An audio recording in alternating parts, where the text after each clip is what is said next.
اس وقت تعلیمی درجہ بندی کے اعتبار سے فن لینڈ پہلے نمبر پر ہے، جبکہ سپر پاور امریکہ 20ویں نمبر پر ہے۔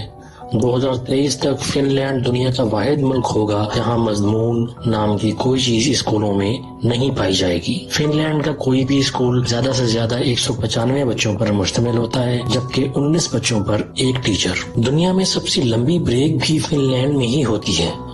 بچے اپنے اسکول ٹائم کا 75 منٹ بریک میں گزارتے ہیں۔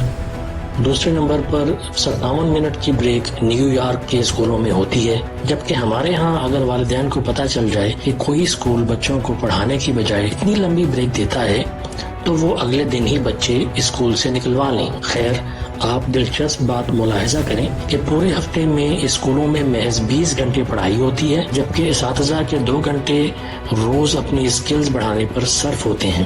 7 سال سے پہلے بچوں کے لیے پورے ملک میں کوئی اسکول نہیں ہے، اور 15 سال سے پہلے کسی بھی قسم کا کوئی باقاعدہ امتحان بھی نہیں ہے۔ ریاضی کے ایک استاد سے پوچھا گیا کہ آپ بچوں کو کیا سکھاتے ہیں، تو وہ مسکراتے ہوئے بولے، میں بچوں کو خوش رہنا اور دوسروں کو خوش رکھنا سکھاتا ہوں، کیونکہ اس طرح وہ زندگی کے ہر سوال کو بآسانی حل کر سکتے ہیں۔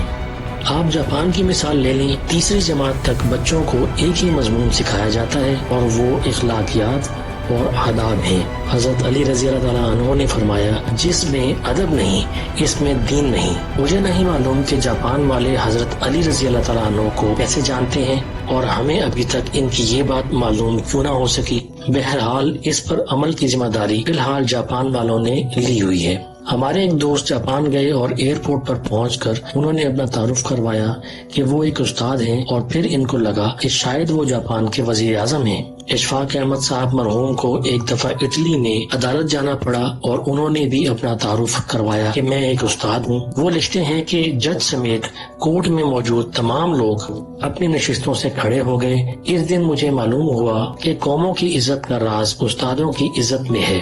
یہ ہے قوموں کی ترقی اور عروج و زوال کا راز۔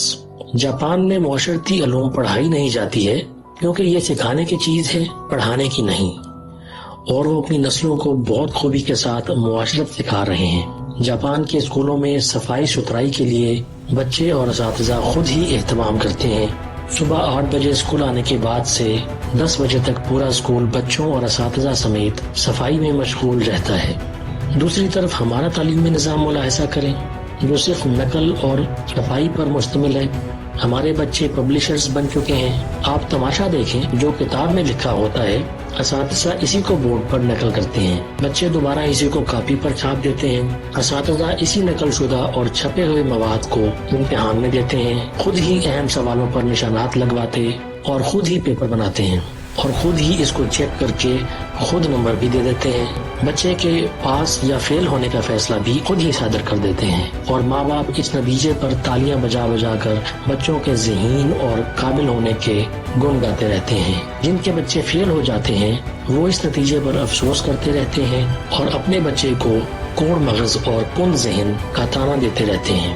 ہم 13-14 سال تک بچوں کو قطار میں کھڑا کر کے اسمبلی کرواتے ہیں، اور وہ اسکول سے فارغ ہوتے ہی قطار کو توڑ کر اپنے کام کرواتے ہیں۔ جو جتنے بڑے اسکول سے پڑھا ہوتا ہے قطار کو رونگتے ہوئے سب سے پہلے اپنا کام کروانے کا ہنر جانتا ہے۔ طالب علموں کا اسکول میں سارا وقت سائنس میں کرتا ہے، اور آپ کو پورے ملک میں کوئی سائنسدان نامی چیز نظر نہیں آئے گی، کیونکہ بدقسمتی سے سائنس سیکھنے کی اور خود تجزیہ کرنے کی چیز ہے، اور ہم اسے بھی رٹا لگواتے ہیں۔ آپ حیران ہوں گے، میٹرک کلاس کا پہلا امتحان 1858 میں ہوا، اور برطانوی حکومت نے یہ طے کیا کہ برصغیر کے لوگ ہماری عقل سے آدھے ہوتے ہیں، اس لیے ہمارے پاس پاسنگ مارکس 65 ہیں، تو برصغیر والوں کے لیے 32.5 ہونے چاہیے۔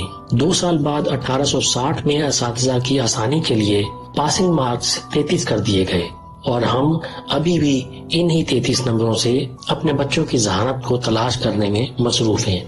علامہ اقبال رحمۃ اللہ علیہ کے شعر کا یہ مصرع اس تمام صورتحال کی صحیح طریقے سے ترجمانی کرتا نظر آتا ہے کہ شاخ نازک پر بنے گا جو آشیانہ ناپائیدار ہوگا۔